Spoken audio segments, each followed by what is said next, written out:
My name's Kari Johnson, and I'm a tech reporter for Cal Matters. And when I think about like the main takeaways from the speech that I gave today, it would be that your voice has a lot of power. I think that there's pressure or like a fear of missing out in relation to use of language models in your reporting, but I would suggest holding to the value of your own voice.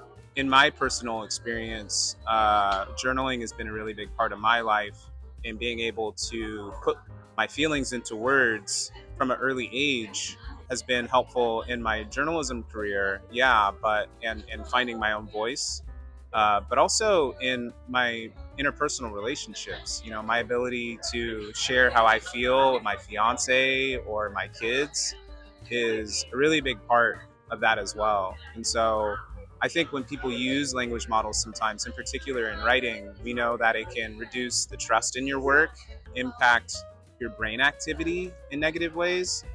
I think that it can lead people to throw off or, not value their own voice. And I think that if I had one thing for people to take away, that it would be that your voice has value.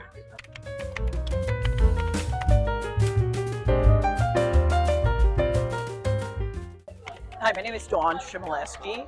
I am a U.S. entertainment business correspondent for Reuters. I think what we discussed and what was most interesting is these journalism students need to become comfortable with using these AI tools, but they are simply that. They're a tool. They're a way to do your work more efficiently, but they don't replace the work of journalists or PR professionals who bring their own creativity and knowledge to their work.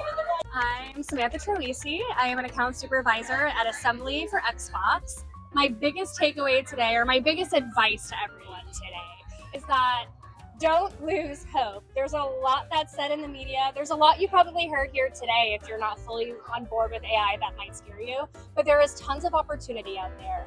It is for you to seize it. And people are looking for creative minds, and obviously you're sitting in a room, or if you weren't here, you're definitely part of that cohort. So go out there, do your best work. There's opportunity for you everywhere.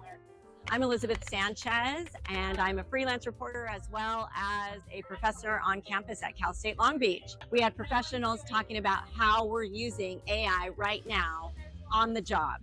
And I think maybe the biggest takeaway would be that you have to learn the AI tools or else you're not going to get hired, but you still have to be a really good writer and learn the basics, because you still have to check AI. AI is still not doing a great job of writing news stories. It's doing an okay job, but it's making a lot of mistakes, and you have to fact check it. But it's good for research. It's also good for checking your story to see if maybe you missed anything.